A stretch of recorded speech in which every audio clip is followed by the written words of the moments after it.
नमस्कार साथियों, जय हिंद। कल आपने भारतीय संविधान के महत्वपूर्ण प्रावधानों के बारे में हमने चर्चा की थी। आइए पहले हम रिकॉल कर लेते हैं हमने कल क्या क्या पढ़ा था।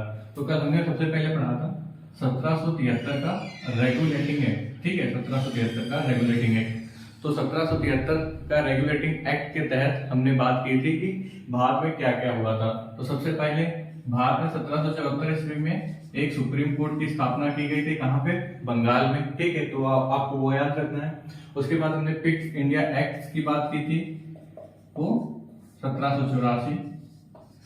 ठीक है, उसको भी याद रखना है आपको। अब उसके आगे की बात हम बात करेंगे 1773 का 1813 का चार्टर अधिनियम। ठीक है, 1813 के चार्टर अधिनियम में क्या बताया गया कि कंपनी के अधिकार पत्र को 20 वर्ष के लिए बढ़ा दिया गया। मतलब अब जो ब्रिटिश ईस्ट इंडिया कंपनी थी भारत में 20 वर्ष तक आगे व्यापार कर सकती थी, लेकिन इसमें एक प्रावधान किया गया था कि व्यापार के एकाधिकार जो था ब्रिटिश ईस्ट इंडिया कंपनी का वो समाप्त कर दिया गया। लेकिन इसमें एक एक्सेप्शन रह गया था कि ये लोग चीन के साथ व्यापार अब भी कर सकते थे। किसके साथ?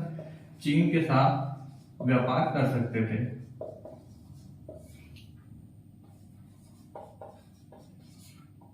ठीक है, इनके एकाधिकार को पूर्णतः नहीं समाप्त किया गया था। चीन के साथ जो व्यापार का चल रहा था वो भी तक था। ठीक है, और एक महत्वपूर्ण प्रावधान किया गया था कि जो ईसाई मशीनरी थे उनको भारत में आने की इजाजत दे दी गई। ईसाई मशीनरीज के बारे में, ईसाई जो मशीनरीज थे उसके बारे में मतलब क्या, ये भारत में आकर अपने ईसाई धर्म का प्रचार कर सकते थे। तो 1813 के चार्टर अधिनियम की महत्वपूर्ण विशेषताएं क्या है आपको याद रखना है। कंपनी के एकाधिकार को समाप्त कर दिया चीन के साथ व्यापार को छोड़कर, और ईसाई मिशनरियों को भारत में अपने धर्म के प्रचार के लिए इजाजत मिल गई।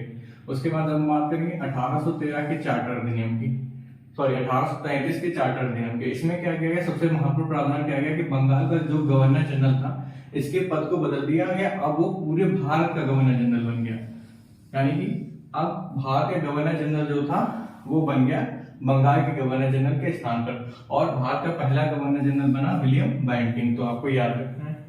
और जो चीन के साथ व्यापार के जो समझौते इनको 1813 के चार्टर अधिनियम में मिले थे वो व्यापारिक एकाधिकार पूर्णतः समाप्त कर दिया गया। मतलब अब चीन के साथ भी ये एकाधिकार यानी कि इनकी मोनोपोली समाप्त हो चुकी थी। और प्रथम वित्त आयोग का गठन किया गया। प्रथम वित्त आयोग का गठन किया गया, और इसके अध्यक्ष कौन थे? तो इसके अध्यक्ष थे मैकाले।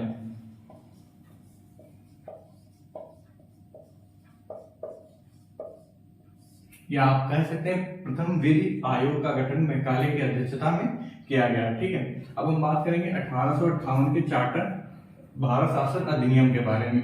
क्यों यहाँ पे बहुत सारे परिवर्तन हैं, क्योंकि 1857 की क्रांति हो चुकी थी। ठीक है, तो 1858 में एक चार्टर अधिनियम लाया गया जिसके अंतर्गत जो ब्रिटिश ईस्ट इंडिया कंपनी थी उसके शासन को ट्रांसफर कर दिया गया ब्रिटिश क्राउन के अंतर्गत।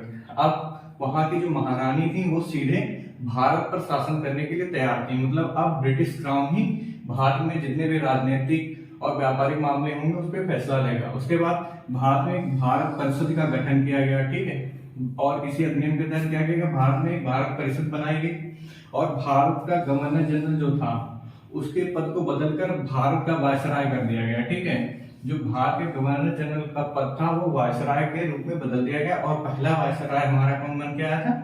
कैनिंग। तो आपको याद रखना है। और सबसे महत्वपूर्ण प्रावधान किया गया कि अब भारत सचिव पद का सृजन किया गया।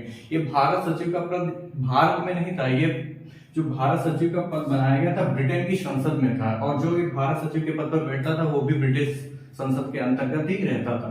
तो यहाँ पे दो महत्वपूर्ण पद बनाए गए 1858 के भारत शासन अधिनियम के अंतर्गत, वो आपको याद रखने हैं। पहला है कि भारत के गवर्नर जनरल को भारत का वायसराय कहा जाने लगा, जो कि पहला वायसराय कैनिंग बना। दूसरा, भारत सचिव के पद का सृजन किया गया। ठीक है, तो यहाँ से क्वेश्चन बन जाएगा कि भारत सचिव के पद का सृजन किस अधिनियम के द्वारा किया गया है। तो आप उसको कमेंट बॉक्स में कमेंट करके बताइए। आप आते मिलते हैं अगले वीडियो में।